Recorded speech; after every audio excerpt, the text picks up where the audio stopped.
safety tips before we start using the drop saw.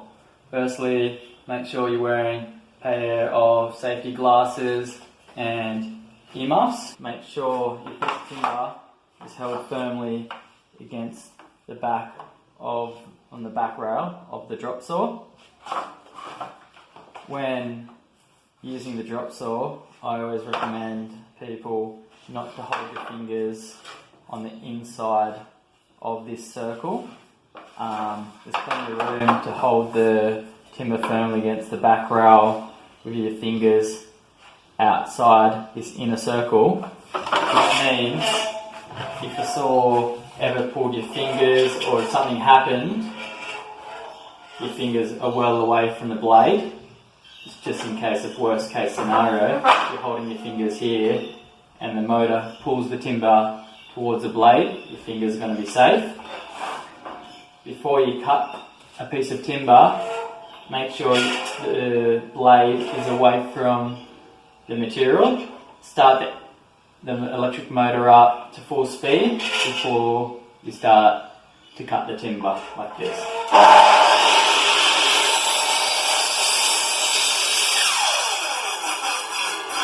We're going to cut an internal corner on a piece of skirting. I'm going to show you two techniques. We'll use this as a piece of timber of the run of the wall.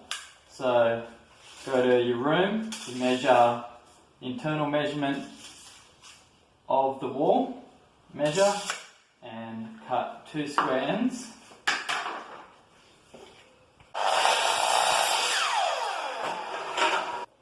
This is the most common way to cut an internal corner on a piece of skirting.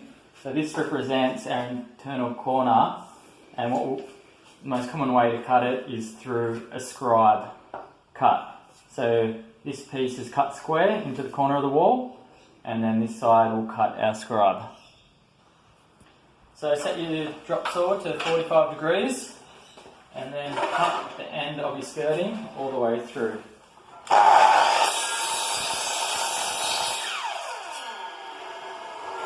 So to do the scribe cut, what we want to do is follow the line of our cut here on the outline. So what we'll do, we can cut with the drop saw where the square part is, then we use a coping saw to follow the line. Okay, we bring the drop saw back to 90 degrees. Now we can do the first cut with the drop saw.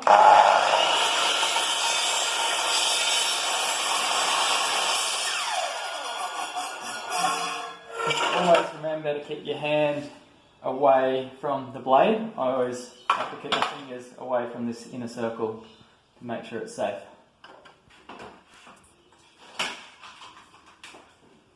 So now we're going to use the coping saw to follow our scribe cut to scribe into our internal corner.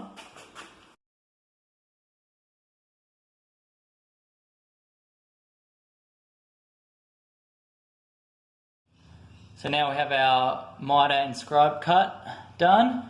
We slide that into the internal corner, and as you can see, we get a nice tight joint.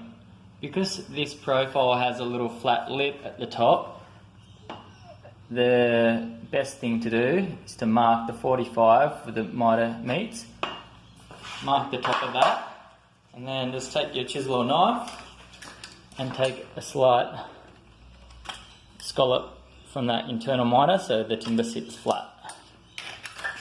And now I've taken the little scallop out of that internal corner. You'll notice now when the internal corner closes, it's a perfect cut.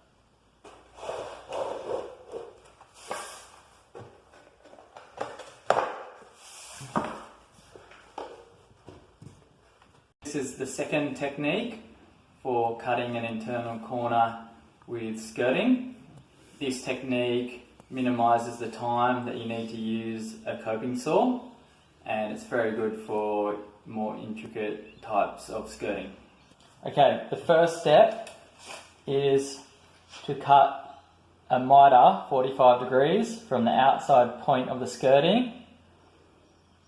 At 45 degrees from the outside point, down on the skirting until you hit the square part of the profile.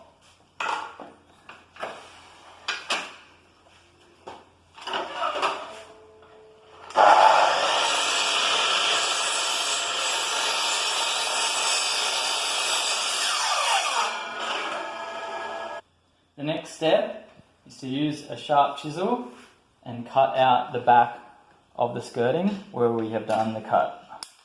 Okay, the next step is to cut 45-degree cut through our skirting where it meets in the internal corner.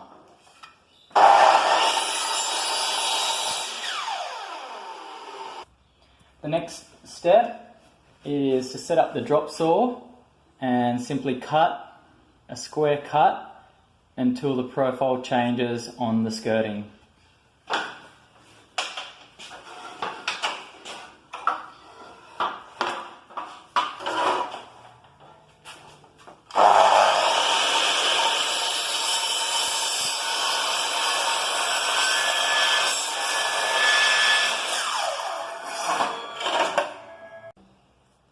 So with this technique, instead of cutting a scribe along the skirting here, all we're going to do is cut out the back of the skirting here where the square cut is.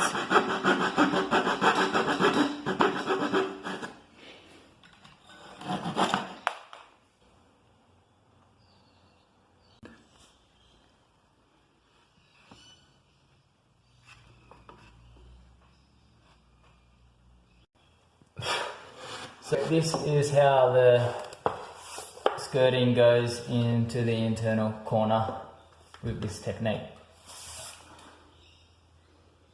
This is how you cut an external corner on a piece of skirting. On this job we're going to keep this post as a recycled post and feature it, and we're just going to run the skirting around the outside. So we've got two external miters here to cut.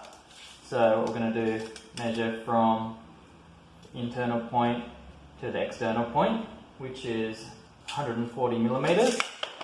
On this piece of skirting, I've already marked the angle where it returns into our stop here. So we can also scribe in our internal point of the miter on the skirting also. This is our pencil mark, which represents the external corner of the post. We've marked that, that's 140 millimeters from our other measurement, and that represents the external corner of the post, which will be the internal point of the 45-degree miter on our skirting. So set the drop saw to 45 degrees and line that cut up.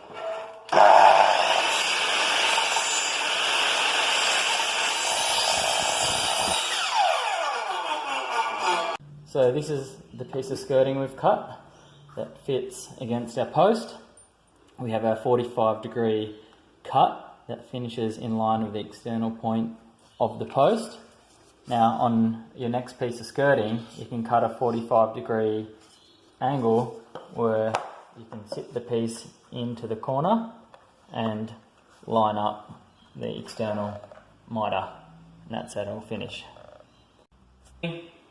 That goes against the post. Our 45-degree cut lines up with the external point of our post to create our external miter. Then cut another piece of skirting with a 45-degree cut on it. Place the two bits of skirting to create the miter.